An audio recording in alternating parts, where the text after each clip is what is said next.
Imagine-toi marcher seul dans un désert silencieux. Le vent souffle fort, soulevant la poussière, et dans le lointain, une voix puissante résonne. Repentez-vous, le royaume de Dieu est proche. Cette voix ne vient pas d'un roi, ni d'un prophète vêtu de soie. Elle vient d'un homme étrange, vêtu de poils de chameau, vivant parmi les rochers, mangeant du miel sauvage et des sauterelles. Il ne cherche pas à plaire, il dit la vérité même si elle dérange.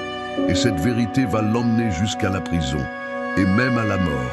Son nom, Jean-Baptiste, un homme que les foules craignaient, que les rois redoutaient, mais que le ciel a honoré. Dans cette vidéo, tu vas découvrir l'histoire vraie, puissante et bouleversante de celui qui a préparé le chemin pour Jésus. Un homme que Dieu lui-même a envoyé. Un homme qui a crié la vérité jusqu'à ce qu'on le fasse taire. Mais attention, ce n'est pas une histoire douce. C'est une histoire de courage, de feu, de foi, de confrontation avec le mal et d'un appel à changer de vie. Alors, reste bien jusqu'à la fin, parce que cette voix dans le désert, elle pourrait bien parler encore aujourd'hui. À toi. Un instant, c'est ta première fois ici, n'est-ce pas? Si cette vidéo est arrivée jusqu'à toi, ce n'est pas un hasard. Ici, nous partageons des histoires bibliques qui peuvent transformer ta vie. Abonne-toi maintenant et active la cloche, car ce qui arrive sera encore plus puissant. Tu ne voudras pas le manquer. Et laisse ton j'aime. Cela aide à ce que plus de personnes découvrent ce message. Ne reste pas juste spectateur, rejoins cette communauté de foi. Un clic et abonne-toi dès maintenant. Maintenant, nous entrons vraiment dans l'histoire, l'annonce miraculeuse de la naissance de Jean-Baptiste. Imaginez-vous dans un coin paisible de la vieille Jérusalem, il y a plus de 2000 ans. Dans ce lieu rempli de traditions et de silence sacré, vivait un homme du nom de Zacharie, un prêtre fidèle à Dieu, déjà âgé. Il était marié à Élisabeth, une femme douce, juste, mais stérile. Tous deux étaient avancés en âge et n'avaient jamais eu d'enfant. Mais leur histoire allait changer à jamais. Un jour, c'était à Zacharie d'entrer dans le temple de Dieu pour y offrir l'encens. Une tâche sacrée qui n'arrivait peut-être qu'une fois dans une vie. Il entre donc dans le lieu saint, le cœur rempli de respect et d'émotion. Tandis que le peuple priait dehors, dans un silence profond, une lumière soudaine éclaire le sanctuaire. Et là, un ange du Seigneur lui apparaît. C'est Gabriel, le messager céleste. Zacharie est bouleversé, saisi de crainte. Son cœur bat fort, il tremble, ne sachant que penser. Mais l'ange le rassure avec ses paroles pleines de puissance. « N'aie pas peur, Zacharie, car ta prière a été entendue. Ta femme Élisabeth t'enfantera un fils et tu l'appelleras Jean. » Imaginez la surprise. Un enfant, à leur âge, mais l'ange ne s'arrête pas là. Il ajoute que cet enfant sera grand devant le Seigneur, qu'il marchera rempli du Saint-Esprit dès le ventre de sa mère, et qu'il préparera le peuple pour la venue du Messie. Mais Zacharie, comme beaucoup d'entre nous l'auraient fait, doute. Il demande un signe. Comment cela pourrait-il arriver? Et Gabriel lui répond avec une autorité divine. Parce que tu n'as pas cru à mes paroles, tu seras muet jusqu'au jour où cela arrivera. Et aussitôt, Zacharie ne peut plus parler. Il sort du temple et les gens comprennent qu'il a vu quelque chose d'extraordinaire, car il leur fait des signes, mais ne peut prononcer un seul mot. Peu de temps après, Élisabeth tombe enceinte, exactement comme l'ange l'avait annoncé. Elle se cache pendant 5 mois, remplie d'émerveillement et de gratitude, disant dans son cœur « Voici ce que le Seigneur a fait pour moi. Il m'a enlevé ma honte. » Ce moment marque le début d'une promesse accomplie, le commencement d'un appel divin, car ce fils qui allait naître allait ouvrir la voie au Sauveur du monde. Et ainsi commence la véritable histoire de Jean-Baptiste, un enfant annoncé par le ciel pour une mission que seul Dieu pouvait concevoir. La naissance de Jean et la prophétie de son père Zacharie. L'histoire continue et elle devient encore plus merveilleuse. 9 mois après la visite de l'ange Gabriel, le moment tant attendu arrive. Élisabeth met au monde un fils. Malgré son âge avancé, malgré tout ce que les gens pensaient impossible, Dieu a tenu sa promesse. Le village s'anime. Les voisins, les parents, les amis accourent chez Zacharie et Élisabeth. Ils sont remplis de joie. Après tout, une femme si âgée qui donne naissance à un enfant, c'est un miracle évident. Et tout le monde pensait que ce petit garçon allait porter le nom de son père, Zacharie, comme le voulait la tradition juive. Mais voilà que, contre toute attente, Élisabeth prend la parole avec assurance et dit « Non, il s'appellera Jean ». Les gens sont confus. Jean, ce nom n'est dans aucune des générations de la famille. Alors pour trancher, il se tourne vers Zacharie. Rappelez-vous, depuis sa rencontre avec l'ange, il est resté muet. Pendant 9 mois, il n'a pas pu prononcer un seul mot. Mais à ce moment précis, il demande une tablette. Et sous les regards de tous, il écrit clairement. Son nom est Jean. Et là, immédiatement, sa bouche s'ouvre, sa langue se délie, et Zacharie parle à nouveau. Mais il ne dit pas n'importe quoi. Il loue Dieu à haute voix, devant tout le monde. Imaginez cette scène. Les invités reculent d'un pas, stupéfaits. Un silence sacré tombe sur la maison. Ils viennent d'assister à un miracle, et ils le savent. Une seule question commence à se répandre parmi eux, comme un murmure puissant. Que sera donc cet enfant? Et c'est là que le moment devient encore plus profond. Rempli du Saint-Esprit, Zacharie commence à prophétiser. Il ne parle pas selon ses propres pensées, mais inspiré par Dieu lui-même. Il proclame que Dieu a visité et racheté son peuple, qu'il accomplit enfin les promesses faites à Abraham et aux prophètes. Et tournant les yeux vers son bébé, il dit avec des mots puissants et inoubliables « Et toi, petit enfant, tu seras appelé prophète du Très-Haut, car tu marcheras devant le Seigneur pour préparer ses voies, pour donner à son peuple la connaissance du salut, par le pardon de ses péchés. » Ce n'était pas simplement une naissance, c'était le début d'une mission divine. Ce petit garçon allait devenir la voix qui crie dans le désert, celui qui prépare le chemin du Messie. Et alors que les gens quittaient la maison ce jour-là, ils savaient qu'ils avaient vu quelque chose de céleste. Ils ne pouvaient pas encore comprendre toute la portée de ce qui venait de se passer, mais une chose était sûre, Dieu était à l'œuvre. L'enfance de Jean et sa vie dans le désert après cette naissance miraculeuse et la prophétie puissante de son père Zacharie, l'enfant grandit, entouré de la grâce de Dieu. Jean n'était pas comme les autres enfants de son âge. Dès sa jeunesse, on voyait qu'il portait en lui un appel spécial, une mission céleste. La Bible nous dit peu sur son enfance, mais elle précise quelque chose d'essentiel. L'enfant croissait et se fortifiait en esprit, et il demeura dans les déserts jusqu'au jour où il se présenta devant Israël. Luc 1,80. Cela veut dire que dès son jeune âge, Jean s'est retiré dans les régions désertiques, loin du bruit des villes, loin de la foule, pour être seul avec Dieu. Imaginez ce jeune garçon, marchant pieds nus sur le sable chaud, avec le vent du désert soufflant dans ses cheveux. Il n'était pas entouré de luxe ni de confort. Son lit, c'était la terre. Son toit, c'était le ciel étoilé. Mais c'est là, dans le silence du désert, que Dieu formait son cœur. Jean ne vivait pas selon les standards de son époque. Il portait un vêtement fait de poils de chameau, avec une ceinture de cuir autour des reins.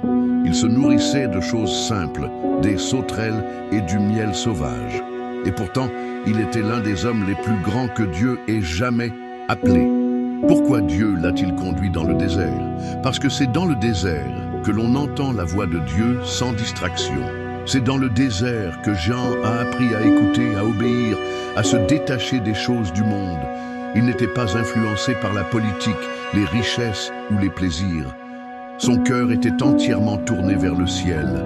Pendant toutes ces années de solitude, Jean priait, jeûnait, méditait les Écritures. Et il savait que sa mission viendrait, mais il ne savait pas quand. Alors il se préparait, jour après jour, année après année. Et pendant ce temps, le peuple attendait.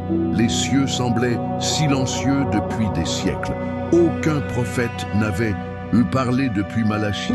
Mais quelque chose se préparait, quelqu'un se préparait. Jean était le lien entre les prophètes de l'Ancien Testament et la venue du Messie. Et Dieu le formait en secret, loin des regards, pour qu'au moment exact, ils surgissent comme une voix puissante, celle qui allait crier dans le désert, « Préparez le chemin du Seigneur ». C'est ainsi que, dans le secret du désert, l'homme que Dieu allait utiliser pour secouer toute une nation prenait forme. Un moment important. As-tu déjà vérifié si tu es abonné à la chaîne? Si ce contenu bénit ta vie, imagine combien il pourrait bénir celle des autres. En t'abonnant et en partageant cette vidéo, tu deviens un outil de Dieu pour que davantage de personnes découvrent ces vérités bibliques. Clique sur « Partager » et envoie ce message à tes amis, ta famille ou à toute personne qui en a besoin. Ensemble, nous pouvons toucher plus de cœurs. Merci de faire partie de cette mission. Ton soutien fait toute la différence. On passe à autre chose. Jean commence son ministère public. La voix qui crie dans le désert, le temps du silence, était terminé. Après des années passées dans la solitude du désert, Jean surgit soudainement comme un tonnerre, au moment précis voulu par Dieu. Il ne vint pas avec des habits de roi ni un discours politique, mais avec une parole tranchante, comme une épée, portée par la puissance du Saint-Esprit. La Bible nous dit que la parole de Dieu fut adressée à Jean dans le désert. Luc 3, 2. Et quand cela arriva, il ne perdit pas de temps. Il sortit du désert et commença à prêcher dans toute la région du Jourdain avec un message simple mais puissant. Repentez-vous, car le royaume des cieux est proche. Matthieu 3, 2. Ce n'était pas une invitation douce, c'était un appel urgent. Jean ne caressait pas les oreilles, il ne cherchait pas à plaire. Il confrontait les cœurs, réveillait les consciences endormies, secouait le peuple. Il disait « Préparez le chemin du Seigneur, aplanissez ses sentiers, toute vallée sera comblée, toute montagne abaissée, et toute chair verra le salut de Dieu. » Imaginez la scène. Des foules entières se pressent pour l'entendre. Hommes, femmes, soldats, collecteurs d'impôts, pharisiens, tous viennent dans le désert, curieux, inquiets, bouleversés. Ils n'avaient jamais entendu un homme prêcher comme lui. Jean ne prêchait pas dans un temple en marbre, ni dans les synagogues décorées. Il se tenait au bord du Jourdain, avec les pieds dans la poussière, mais sa voix résonnait plus fort que celle des chefs religieux. Et ce que Jean annonçait n'était pas seulement un changement extérieur. Il appelait à une véritable transformation du cœur. Ceux qui se repentaient de leurs péchés étaient baptisés dans le Jourdain, plongés dans l'eau comme un symbole de purification, un engagement à vivre une vie nouvelle. Ce baptême n'était pas une simple tradition. C'était le signe que quelqu'un s'abandonnait à Dieu. Jean ne voulait pas des foules religieuses, il voulait des cœurs sincères. Même les soldats lui demandaient « Et nous, que devons-nous faire ?» Les collecteurs d'impôts « Là, maître, que devons-nous faire ?» Et Jean répondait avec sagesse, appelant chacun à la justice, à l'honnêteté, à l'humilité. Mais il ne s'arrêtait pas là. Il préparait les cœurs pour quelqu'un de plus grand que lui. Il leur disait avec force « Moi je vous baptise d'eau, mais celui qui vient après moi est plus puissant que moi. Je ne suis même pas digne de délier la courroie de ses sandales. Lui, il vous baptisera du Saint-Esprit et de feu. » Jean savait que sa mission n'était pas de briller, mais de préparer. Il était la voix, mais Jésus était la parole. Et cette voix puissante, résonnait maintenant à travers toute la Judée, annonçant que le Messie approchait et que les cœurs devaient être prêts. Le baptême de Jésus par Jean dans le Jourdain. Ce fut un jour comme les autres. Du moins, c'est ce que Jean pensait. Il se tenait, comme à son habitude, au bord du fleuve du Jourdain, entouré de gens de toutes sortes. Des pauvres, des soldats, des pharisiens, des collecteurs d'impôts, tous venus écouter cet homme. À la voix puissante et au regard brûlant de conviction, il prêchait, baptisait, exhortait. Chaque mot qu'il prononçait semblait percer les cœurs. Et soudain, quelqu'un s'approcha. Pas comme les autres. Il ne venait pas en courant. Il ne semblait pas chargé de péché ni accablé par la honte. Il avançait avec calme, avec autorité, et pourtant avec une humilité saisissante. C'était Jésus. Oui, le Messie promis, celui que Jean avait annoncé pendant des mois. Celui dont il disait « Voici l'agneau de Dieu qui ôte le péché du monde ». Jean 1, 29. Jean fut bouleversé. Lui, baptiser Jésus, c'était impensable. Alors il tenta de refuser. Il dit, « C'est moi qui ai besoin d'être baptisé par toi, et c'est toi qui viens à moi » Matthieu 3,14. Mais Jésus, avec une douceur désarmante, lui répondit, « Laisse faire maintenant, car il est convenable que nous accomplissions ainsi tout ce qui est juste. » Matthieu 3,15. Jean comprit, ce n'était pas une question de mérite, mais d'obéissance au plan parfait de Dieu. Alors, devant les regards étonnés de la foule, Jean plongea Jésus dans les eaux du Jourdain. Et ce qui arriva ensuite fut l'un des moments les plus puissants de toute l'histoire biblique. Lorsque Jésus ressortit de l'eau, le ciel s'ouvrit. Pas symboliquement, littéralement. Les nuages se déchirèrent. Une lumière éclatante descendit et l'Esprit de Dieu se manifesta sous la forme d'une colombe qui vint se poser sur Jésus. Et alors, une voix retentit du ciel. Une voix divine. Une voix qui fit frémir la terre. « Celui-ci est mon Fils bien-aimé, en qui j'ai mis toute mon affection. » Matthieu 3, 17. Tout le monde entendit. Tous furent témoins. Ce jour-là, le Fils de Dieu fut révélé publiquement au peuple. Jean avait préparé le chemin. Et maintenant, le chemin était ouvert. Mais pour Jean, ce n'était pas la fin. Il ne cherchait pas à garder l'attention sur lui. Au contraire, il s'effaçait volontairement, déclarant avec force « Il faut qu'il croisse et que je diminue » Jean 3,30. Et c'est là la grandeur de Jean. Il n'a jamais voulu voler la gloire. Il savait qu'il n'était que la voix et que la parole vivante venait d'entrer en scène. Ce baptême ne fut pas un simple rituel. C'était le point de départ du ministère de Jésus. Et Jean avait été le seul homme sur la terre choisi pour le baptiser. Un honneur, une mission, un moment éternel. Jean rend témoignage à propos de Jésus et dirige ses disciples vers lui après avoir baptisé Jésus et vu les cieux s'ouvrir. Jean savait que l'heure du Messie était arrivée. Ce n'était plus le temps d'annoncer, c'était le temps de désigner clairement celui qui devait venir. Et Jean, fidèle à sa mission, ne chercha jamais à retenir l'attention sur lui-même. Bien au contraire, il se tenait encore au bord du Jourdain avec ses disciples lorsqu'un jour, il vit Jésus passer au loin.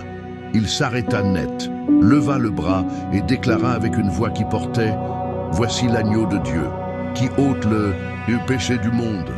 Jean 1, 29. C'était plus qu'une simple phrase, c'était une révélation profonde. En prononçant ces mots, Jean proclamait que Jésus était celui que tous attendaient depuis des siècles. Non pas un roi guerrier ou un chef politique, mais un agneau, un sacrifice vivant pour sauver l'humanité. Le lendemain, la scène se répéta. Jean était là avec deux de ses disciples, André et un autre disciple. Et encore une fois, il vit Jésus et dit « Voici l'agneau de Dieu ». Jean 1, 36.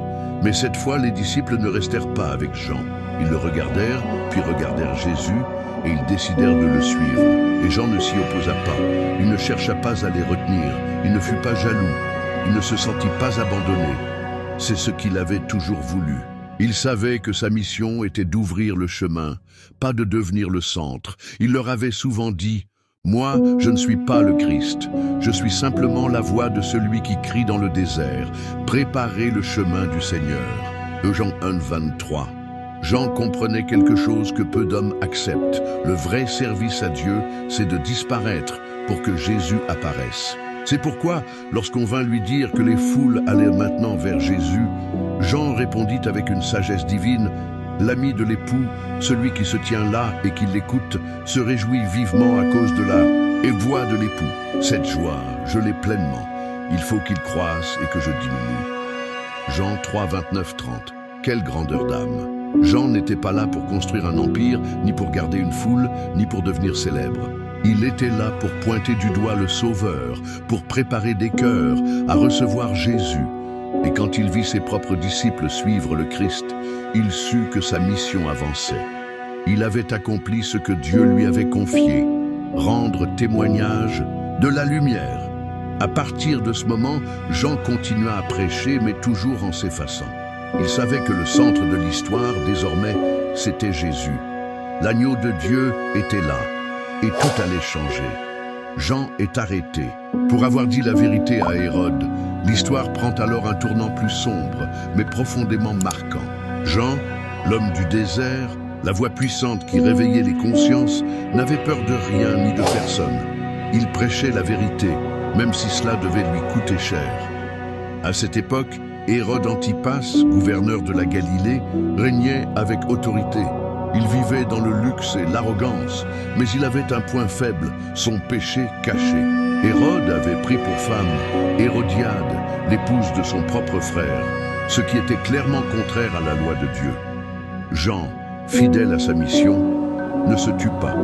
Il ne craignait pas la cour royale, ni les soldats, ni les conséquences. Alors, publiquement, il confronta Hérode, en lui disant sans détour, « Il ne t'est pas permis d'avoir la femme de ton frère. » Marc 6, 18. Ces paroles firent l'effet d'une tempête dans le palais. Hérodiade, la nouvelle épouse du roi, fut profondément blessée et humiliée. Elle le détesta dès cet instant. Son cœur s'emplit de colère, et elle chercha aussitôt à faire mourir Jean. Mais Hérode, de son côté, avait peur de Jean, car il le savait homme juste et saint. Il ne voulait pas le tuer. Alors, il choisit de le faire arrêter et jeter en prison pour le faire taire. Ainsi, Jean fut emmené dans la forteresse de Machéronte, une prison perchée sur un rocher désertique. Les murs étaient froids, les chaînes lourdes et l'air imprégné de solitude. Là, dans l'obscurité, Jean attendait. Il ne savait pas ce qui allait lui arriver, mais il ne regrettait rien. Même derrière les barreaux, il restait fidèle à la vérité. Il savait que son appel n'était pas de plaire aux hommes, mais de plaire à Dieu. Il ne prêchait pas pour éviter les problèmes. Il prêchait pour préparer les âmes. Et bien que la foule ne l'entende plus, sa voix n'était pas éteinte, car ce qu'il avait semé dans le cœur du peuple continuait à grandir. Et même dans le palais d'Hérode, la parole qu'il avait prononcée résonnait encore. Jean n'était plus libre, mais la vérité qu'il avait proclamée l'était. Et cette vérité, comme une étincelle dans l'ombre, allait bientôt provoquer l'une des scènes les plus dramatiques et les plus bouleversantes de tout l'Évangile. Un moment spécial. As-tu déjà laissé ton « j'aime » et ton commentaire? Chaque fois que tu le fais, tu aides ce message à atteindre davantage de personnes qui ont besoin d'entendre ces enseignements bibliques. Clique sur « j'aime » maintenant et commente ci-dessous ce qui t'a le plus inspiré jusqu'à présent. Ton soutien ne fait pas seulement grandir cette communauté, mais il ouvre aussi des chemins pour que d'autres découvrent ce contenu. Merci de faire partie de cette mission. Maintenant, passons à autre chose. Jean envoie ses disciples à Jésus pour confirmer qu'il est vraiment le Messie. Le vent souffle sur les pierres de la forteresse de Machéronte. Dans une cellule froide, Jean le Baptiste est seul, enfermé depuis des semaines. Les murs sont épais, la lumière est rare. Il entend parfois des bruits de soldats ou le silence pesant des nuits du désert. Il ne sait pas ce que demain lui réserve. Son cœur est plein de foi, mais des questions naissent dans son esprit. Car Jean avait vu des choses incroyables. Il avait entendu la voix de Dieu, vu le ciel s'ouvrir, baptisé le Fils de Dieu lui-même. Il avait dit au peuple, « Voici l'agneau de Dieu ».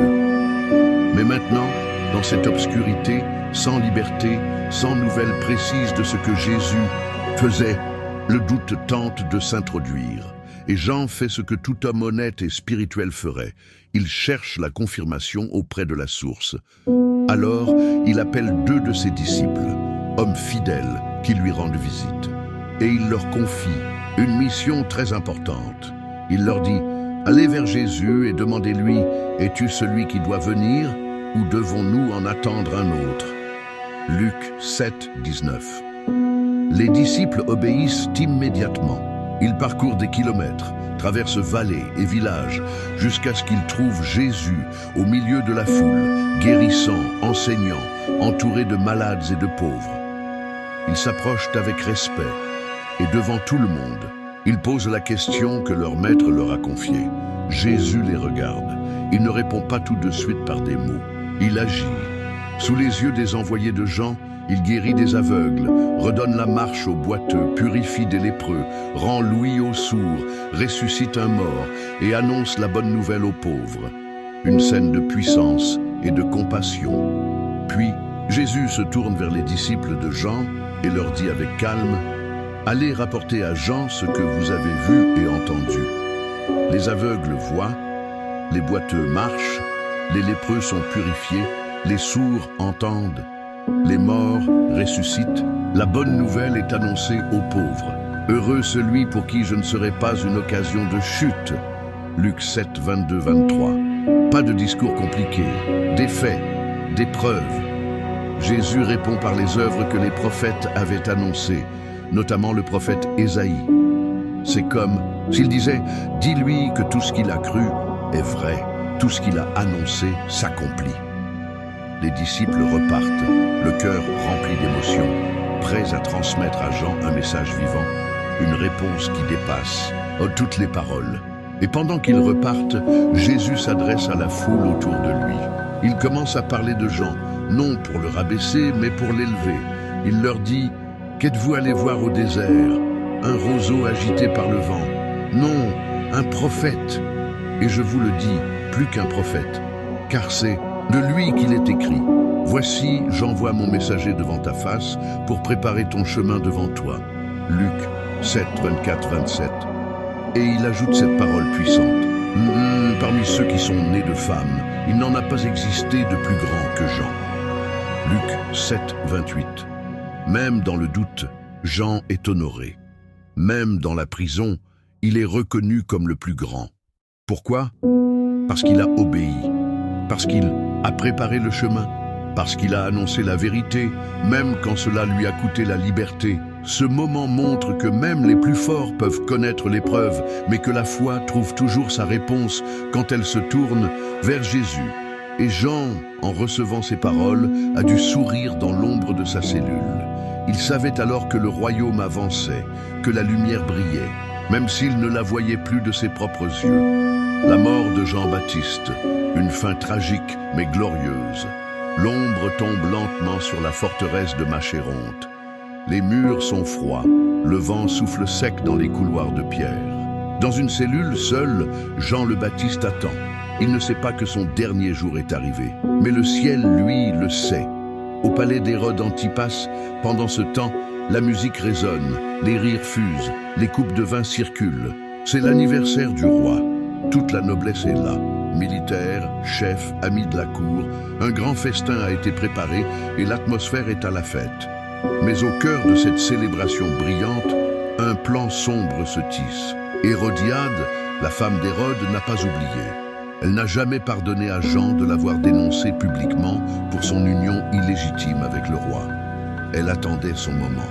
Ce jour est venu, alors elle fait venir sa fille, Salomé, une jeune fille belle et gracieuse, et l'envoie danser devant Hérode et ses invités. Salomé entre, vêtue de soie légère. La musique change.